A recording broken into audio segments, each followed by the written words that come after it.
Let's just shuffle. Let's just. Skip. Skip, skip, skip. Skip. Skip, skip, skip. Skip, skip, skip, skip. That used to be me. Now, I'm on the mission to create the perfect shuffle, where every song in the library is less than 50% skippable. What's up? I'm Trent Windsor. We're here in search of the perfect shuffle. I'm a lover of music, but I'm not just a passive lover of music. I love going to see people play music, and maybe you're like me and maybe you're not, but I went to a decent number of concerts this last year, saw quite a few acts, and I just thought maybe it'd be fun to go ahead and give you some little short reviews about these artists that I saw perform and how I feel about their performance. I will say, I personally don't have much footage of these concerts because I don't like going to concerts and holding my phone up the whole time. So if you see any concert footage, I will definitely credit whoever put the footage up on YouTube if I use it at all. The very first concert I went to this year was in Nashville. I went with my brother Prescott, who you see in the intro to every single video. And we saw two different acts. We were supposed to see Gender Roles. They were supposed to open, but it turns out there's some nasty things going on, and they broke up before they got to our stop on the tour. So, replacing them was Cara Cara. If you watch the No Skippy Awards, Cara Cara was nominated as one of my favorite new artists of the year, and that's because they put on just a great show, man. You could tell they were very passionate about what they do. They're from Philadelphia. I was feeling the vibe the whole way through. They all played to a crowd that didn't know who the heck they were, and they gave it their all. What was really special about them, I think, was that they were so personable after the show. I went and bought a cassette from them. I had them all sign it. They all shook my hand and introduced themselves. Just stand-up guys with a really cool, indie, relaxed vibe and some really catchy tunes. For Cara Cara, I'd probably give them like 7.5 out of 10. The headliner for the show was Delta Sleep, and if you don't know Delta Sleep, you need to know Delta Sleep. They fall under the category of math rock, maybe Midwest emo, but they were so good. They were so tight, which is really difficult and a thing that you must do if you're playing math rock. But they were all just dialed in together. They all play their instruments incredibly, and they all just had such passion. The singing was incredible. They sounded even better than the recordings. If you want to check out Delta Sleep, their newest album, Spring Island, is really, really great. As well as I really love their album Soft Sounds, which is all live recordings, and they are all acoustic, and it's just beautiful. Delta Sleep, I would probably give them a 10 out of 10. Come on, man. That show was great. It was a perfect venue. We were all just there vibing, loving Delta Sleep. It was perfect. The next opportunity I had to see live music this year was at Riot Fest in Chicago. This took place in September, so it wasn't super hot or anything. The weather was actually perfect. It felt amazing outside. And day one, right off the bat, we saw Hot Mulligan. And Hot Mully really put their whole... Hot Mulligan really gave it everything they had. I really love the energy that each of the members have on stage. I love how their singer dances. This is a little video of it. It's really goofy, but you can tell he's just really feeling the music. Even if it's like a slower song, he's just loving it. I would say that one's like a 9 out of 10. Really great. Next was Jeff Rosenstock. Jeff Rosenstock is a legend, pop punk, just a hard rocker straight through, a man who embodies the punk lifestyle. I love Jeff Rosenstock, and getting in the middle of that crowd and just moshing was just one of the great joys of my life. There was a moment where I fell down and, well, I almost fell down, and I caught myself on somebody else who was also almost falling down. We were just having so much fun. Nobody was like hurting each other. Nobody was mad. We all just had a great time. Jeff Rosenstock had technical issues at the beginning of his show, and so he let us in singing Say It Ain't So by Weezer, and even that was fun. So I would give this show probably like an 8 out of 10. It would have been at least a 9 if the technical issues hadn't happened. In the middle of Jeff Rosenstock's set, I got sick and had to sit down for a little bit, and so I missed the beginning of the Wonder Years, but I went for the end. What an incredible electric band. The Wonder Years, pop punk legends, and I got to hear them play like their last 3 or 4 songs. I literally cried when they played Came Out Swinging to finish off their set. It was just so perfect. Everybody was having a great time. The girl who was next to me as I'm standing there watching them and crying, like, hugged me after the set. It was just a great vibe, great time. My experience personally was like a 7 out of 10, but that's like a personal thing. The performance that I saw was 10 out of 10. The next group we got to see was Bleachers. And man, what a fun set. I think the best part about seeing Bleachers is that Jack Antonoff is totally sold on the show that he is performing. There's a great set, and he is totally emotionally invested in the words he's singing and the community that he's creating. He had 2 incredible saxophonists in his band that really just brought the energy level to a 12. It was so much fun. Everybody was singing along. We all knew the words. We all just had a great time. He did a little rant about just how important music is, and I think we all felt that on a spiritual level. So I think that one was probably like a 9.5 out of 10 for me. Really fun. The headliner for that night was My Chemical Romance. We rushed from Bleachers to go see My Chemical Romance. We were weaving in and out of the crowd as they were playing Na Na Na Na. And, it was fun to see My Chemical Romance back in action after all these years. I had never seen them in concert before. But the issue was, one, they had to tell the crowd to step back after every single song. They would play their song, stop the music, bring up the lights, and say, "Everybody please take 3 big steps back," because people in the front were getting hurt. And that was just frustrating. It really interrupted the flow of the show, and you could tell that the band was pretty frustrated about it too. I mean, their first concern was the safety of their fans, but also it just brought down the mood, dude. And then we were next to some people who were obviously very big fans, but instead of like listening to the band play their song, they instead decided to scream every single lyric so loud that it just hurt my ears. And we weren't very close. We were pretty far back. And so it was kind of unnecessary. So the fans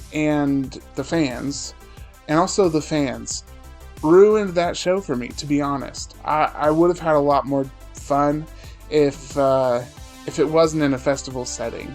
So I'd have to give that one like a 6 out of 10. Day 2 of Riot Fest. First band we saw was the Front Bottoms. The Front Bottoms sound exactly like you'd expect them to sound. Everybody has a great time. Nothing out of the ordinary, nothing unexpected, except there was a bubble machine, and I greatly enjoyed the bubbles. I sang my little heart out to Twin Size Mattress and had a great time. The show was overlapping with the story so far, so we ditched a little bit early, but it was fun. I wouldn't say it was anything crazy, so I'd give it like a 7 out of 10.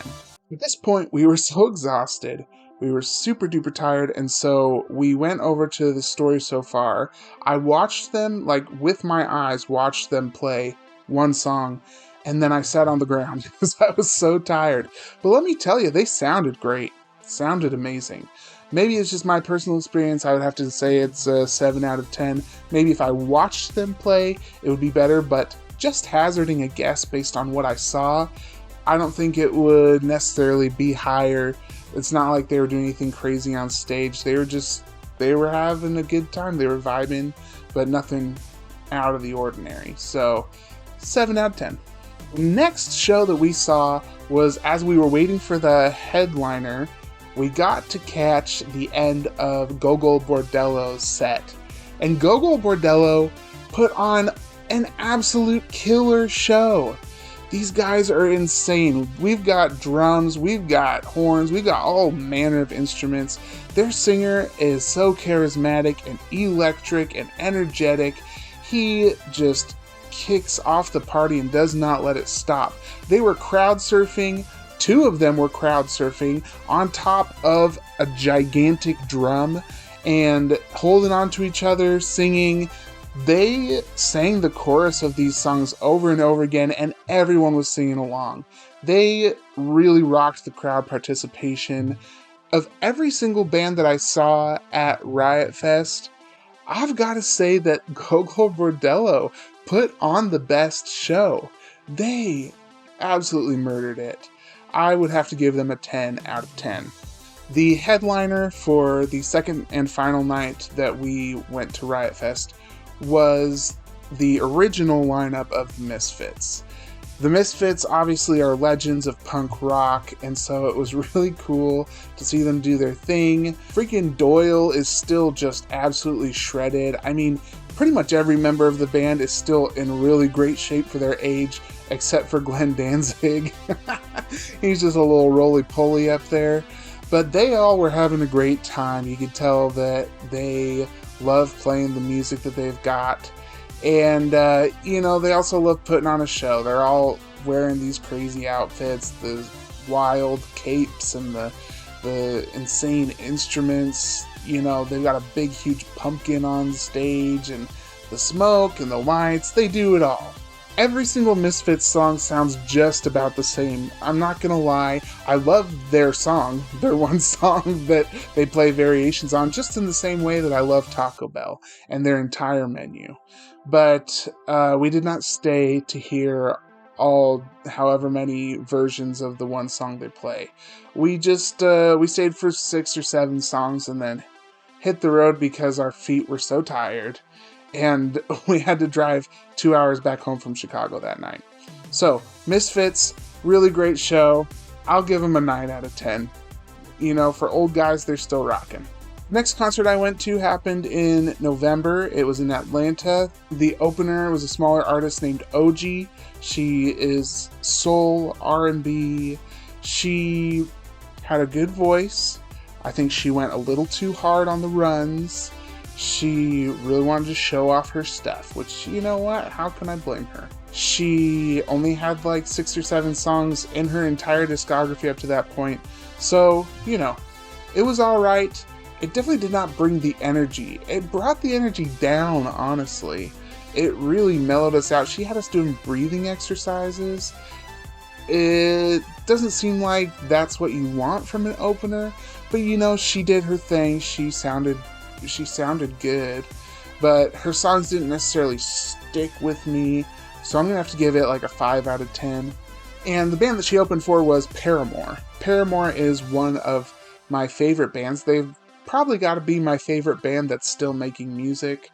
I love Paramore, grew up with Paramore. I've seen Paramore 3 other times, so this would be my 4th time seeing Paramore. I love Paramore. They put on a great show. They've never put on a bad show, I don't think. And they always make you want to dance. They always make you want to sing along. I had a few issues with this show. First of all, I think they leaned too heavy on After Laughter, their newest album, which is like 6 years old at this point, as well as their really old stuff. Like, they played I Caught Myself, which is like my least favorite Paramore song. And they also played Hayley's solo stuff, which I get that that's where she's at, whatever. I didn't really like her solo stuff, so there was quite a few tracks that they played that I found myself just kind of chilling. I also don't love how they're doing Misery Business now. They've got like 4 or 5 people up on stage, and basically they're playing all of the instruments for the band. It's almost like the band's not playing. I mean, obviously the band has to keep playing, otherwise that song would fall apart. But, it kind of ruins the specialness of one person getting up there and singing that bridge. Also, I really felt like They're just sick of their old catalog, which is a real shame because their old catalog is really, really great. So, all this being said, Paramore does always put on a good show, so I think this would be like a 7.5 out of 10. I had a great time. I'm not going to say that I didn't, but it just wasn't everything that I had ever hoped for, which is not always going to be. The crowd was amazing, I will say. The crowd was there for it, and that really helped the show a lot. The second to last show that I went to in the year was at the Blue Room in Nashville, which is connected to Jack White's Third Man Records. I went with my dad. My dad was in town, so we did a little Nashville trip, and we saw 2 different acts there. The first one was a girl named Bee Bitter. She is a very young artist. She's definitely just starting out, finding her sound. She's very mellow, very chill, lo-fi bedroom pop vibes. The thing that I liked about Bee Bitter was that she had some lyrics that really kind of punched me in the gut or resonated with me in an emotional way. That really took me off guard. I liked it. So, while I will say you can tell she's not used to performing live all the time, she's a little bit timid. I definitely see some potential there. Go check her out if you like that bedroom pop, lo-fi, singer-songwriter stuff. I would have to give her a 6 out of 10. The other band that we saw at the Blue Room was a band called Smut. They are a band that I discovered solely for the purpose of finding a show to go to in Nashville with my dad. And they were really, really good, I thought.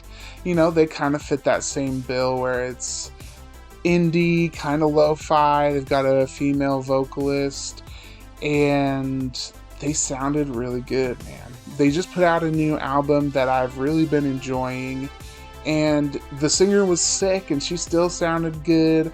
Another band where I met all the members after the show, they signed a cassette for me and they were all really kind. So I would give this band a 7.5 out of 10. Cool show. It was obviously like a listening room performance, so it wasn't a full-on concert, but it was really fun. The last band that I will mention that I saw happened at a record store in Chattanooga. It is definitely a local band. They're called Walter Slide, which is a hilarious name. The reason I'm mentioning them is because I saw them live, obviously, but also because they put on such a cool show. We were all in this record store. It's a pretty small room, and these guys are all on the same level as us, but they really commanded the room. They were so groovy that at times you could feel the floor move as everyone swayed together. In between songs, they would all switch instruments. I mean, the drummers stayed there, but bassists and guitarists were not solid. Keyboard, they just switched it up.